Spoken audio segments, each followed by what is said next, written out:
How's it going, everyone? College Lefty, and in this video I'm going to be talking about completing the 4th inning program. It did recently come out today, and I was able to complete it in the same day. Well, I guess technically it's the next morning. It's about 3:30 in the morning my time, but I was able to complete this conquest mode. I was able to complete the Griffey missions and moments and unlock the 89 overall Ken Griffey from the Reds. As you can see, I was starting to gain quite a bit of program stars. I locked in that voucher. That was a huge help. I started to complete all of the missions and all the moments in a row, and the conquest here, now I have 156. I'm moving up. I started to do all the daily missions, and the ultimate goal is to get these cards really quickly, or at least one of these cards really quickly, and sell them for a good amount of stubs. I'm getting closer to the 200 star player, which is Whitey Ford, Aubrey Huff, and Greg Holland.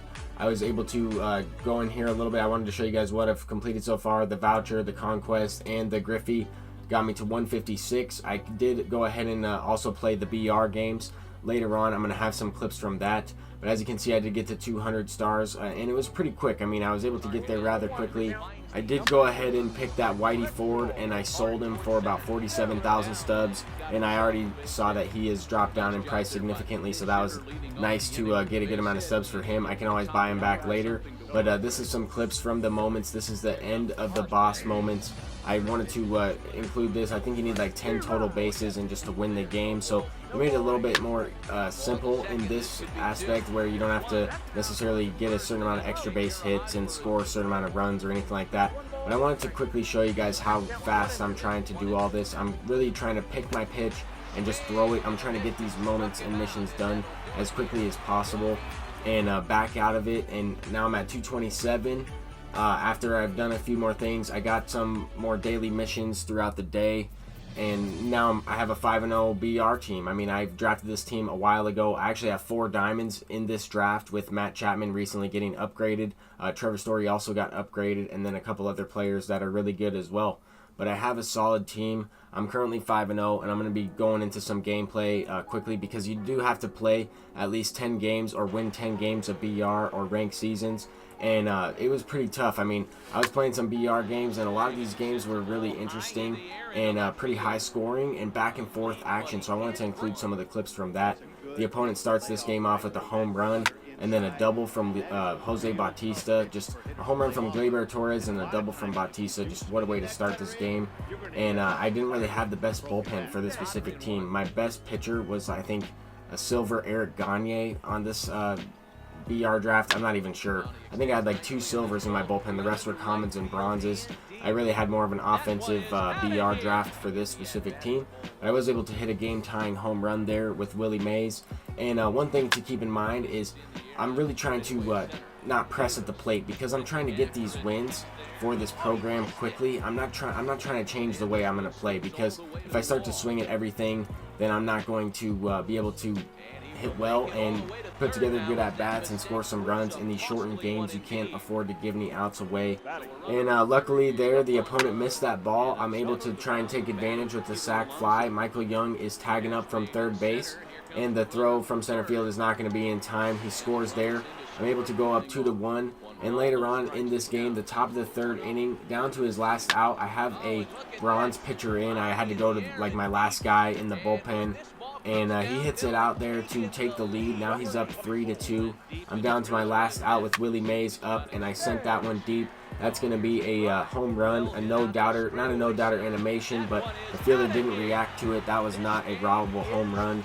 And good with 98 exit velocity on that curveball. Now we have Michael Young up, and he's going to continue the rally with the base hit. So I have a chance to walk this game off. I mean, one swing of the bat walks the game off, and one ball into the gap will also allow me to score that run, or have a chance to score that run. And I'm not the best BR player, so when it comes to these situations, I really have to try and walk the game off right here. I don't want the game to go into extra innings, and I almost did it right there with Pete Alonso, the diamond version. I just missed that one. This is the tops now version. I was unable to score in that inning, and now this opponent is going to have the bases loaded with 1 out and Jose Bautista up. This is not a good matchup. This is my last left-handed reliever. This is my last reliever in general. And he's going to send one into left field. Luckily, that stayed in the yard. and play at the plate. His guy gets in there safely, but that's only 2 outs, so I have to get another out here. This guy has like no stamina at all, and he's going to send that one into the gap. That's going to clear the bases. That's going to be an easy double, a bases clearing double. Frank Thomas is coming around to score from first base. I believe that was the flashback Frank Thomas, or the special edition diamond Frank Thomas, not the signature series card. But anyway, now I'm down by 4 runs. I mean, I'm in the 5th inning, bottom of the 5th inning, down by 4 runs. This opponent's going to go ahead and intentionally walk Willie Mays to start the inning, and you never really want to walk the leadoff batter. I know it's Willie Mays in a signature series card, but you definitely want to make me earn my base runner, because there I'm sending a ball into the gap with Michael Young and already have a rally kick-started pretty much.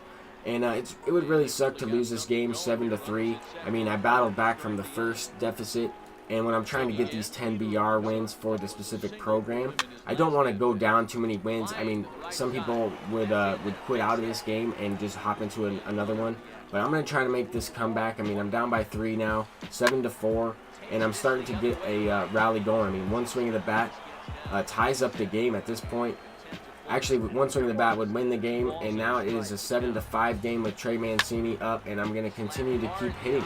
I mean, now it's a 7-6 game. I got the guy in scoring position, the tying run, and I really need to walk it off right here because I don't have a pitcher. I went ahead and brought in Pedro Alvarez for Yadier Molina, just a strategic move in this game, and I'm trying to send this game-tying run home, and my guy from second base is taking off for third, so that was kind of a dumb play. I had the game-winning run in scoring position, but the opponent missed that ground ball right there, and that's going to be a crucial error, or a crucial misplay right there, because I don't think that counted as an error because he didn't really field it, but it did go up the middle. He potentially could have fielded that baseball and threw me out. 65 speed, it would have been a tough play, but the guy at second base probably would have been out. Trevor Story's going to send one through the 6 hole, and that's going to be a chance at a walk-off. Another play at the plate, and Pedro Alvarez slides in safely. What a crazy game. I'm going to go ahead and play one more BR game, or at least have some highlights from one more BR game, and then I'm also going to include the screenshots and evidence that I was able to complete the 4th inning program, 300 stars all the way through, and get the Billy Wagner card and try and sell them for a good amount of stubs. So that was my plan, and that's exactly what I'm going to be able to do, because Willie Mays is starting this game off with a solo shot. I was able to shut the opponent down in the 1st inning, and now I'm looking to continue to keep the bats hot from the previous game. I mean, I got a couple guys on base here, a couple extra base hits. I'm going to be able to score Michael Young from first base there, as he did throw it to the cutoff man who was in shallow center field. So kind of a weird play there, but the throw was offline. I'm not sure why the cutoff man was out there, but anyway, I was able to score the run. I drew a walk there, and that's going to bring up the bottom of my order in Yadier Molina, but I'm really trying to break this game open. I mean, if I hit this ball into the gap and that gets over his head, then that is going to be a couple other runs as well, and anything with 2 outs is what I'm looking to try and get. I mean, I almost got back-picked once again at third base there, but now I have Nicholas Castellanos for my pitcher. Because I am the home team, I was able to go to my pitcher, or a pinch hitter for my pitcher in that situation, and that's going to come up with another RBI single. So, I mean, no lead is safe in BR, especially with the way the game has played so far, just from that first game, where it was, I mean, I think, 15 runs were scored in total. It was 8-7. But this one already, a few runs are scored, 6-0, and I think this opponent can come back at any time. That's why I'm trying to tack on as many as possible. I mean, I've seen where people start to hit out of nowhere, and I've also done the same thing. I mean, in this game, I started to continue to hit, and once I got going, I started to get into kind of a rhythm, and Willie Mays hits a triple there on a good squared up. Now it brings up Michael Young, and when you get a little bit lucky, then those late hits start to fall. That was actually a power swing. I don't even know how that was a base hit, but it was, and Michael Young muscles it out there. But now Trey Mancini's up facing Dylan Betances, another kind of a late base hit. But I'm trying to score as many runs as possible. I'm going to continue to run the bases. Matt Chapman runs into third right there. I went to a pinch hitter up by 10 runs, and I'm able to send one up the middle. That's going to be a potential double play. However, he beats it out. That's going to bring up the top of my order. And up 10, I'm definitely feeling good about it. But after I hit this ball and connected with it with Trevor Story for a 3-run shot, up by 13, I knew that I was going to be able to get this win. I didn't think I was going to be giving up 13 runs And I did have Peter Moylan in the bullpen there, kind of a glitchy common pitcher to have. But anyway, this opponent is not going down without a fight. He rips a base hit with Willie Mays up the middle, and he's down to his last out. He has Josh Bell up at the plate. I figured I would go to Kirby Yates, my only gold card. That's who I couldn't think of before, but it was Kirby Yates who I was using. He's also playing down on inside edge today, so not the best. But here is the 300 program stars in the 4th inning. I will have the clip of me opening the pack and selecting Billy Wagner. I didn't really know who to choose because some of the players were kind of fluctuating in price, but I figured that I could probably pick Billy Wagner and sell him. I'm not really sure, but hopefully I can get at least $250K for him. Thank you guys so much for watching. I'm College Lefty, and I'll see you guys in the next one. Peace out.